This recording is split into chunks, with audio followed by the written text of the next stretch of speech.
சேலம் மாவட்டம் வீரகனூர் அருகே அரசு பள்ளியில் மாணவர்களை கால் அழுத்த சொல்லி ஓய்வெடுத்த ஆசிரியர் சஸ்பெண்ட் செய்யப்பட்டிருக்கிறார்.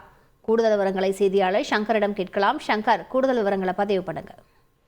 சேலம் மாவட்டம் ஆத்தூர் அருகே உள்ள வீரகனூர் கிழக்குராஜாபாளையம் பகுதியில அரசு உயர்நிலைப் பள்ளி இயங்கி வருகிறது. இந்த பள்ளியில 6ஆம் வகுப்பு முதல் 10ஆம் வகுப்பு வரை 90 மாணவர்கள் பயின்று வருகிறார். இந்த பயின்று வரும் மாணவர்களில் அதே பகுதியைச் சேர்ந்த பள்ளியில் பணியாற்றி வரும் ஜெயபிரகாஷ் என்ற ஆசிரியர் தனது அறையில் அமர்ந்து கொண்டு மாணவர்களை கால் அமுக்க சொல்லி கூறியுள்ளார். இந்த வீடியோ சமூக வலைதளங்களில் வைரலாக பரவியதின் காரணமாக இது தொடர்பாக கல்வித்துறை அதிகாரிகள் விசாரணை நடத்தினார்கள். விசாரணையின் பேரில் அந்த கல்வி ஆசிரியர் ஜெயபிரகாஷ் அவர்களை சேலம் மாவட்ட முதன்மை கல்வி அலுவலர் கபீர் சஸ்பெண்ட் செய்து தற்பொழுது உத்தரவிட்டுள்ளார்.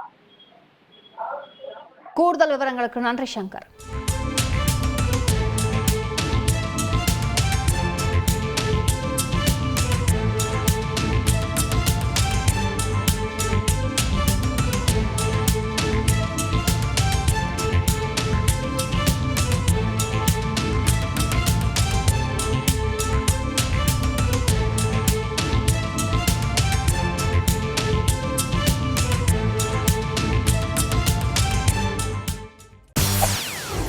செய்திகளை உடனுக்குடன் தெரிந்து கொள்ள உடனே சப்ஸ்கிரைப் பண்ணுங்க.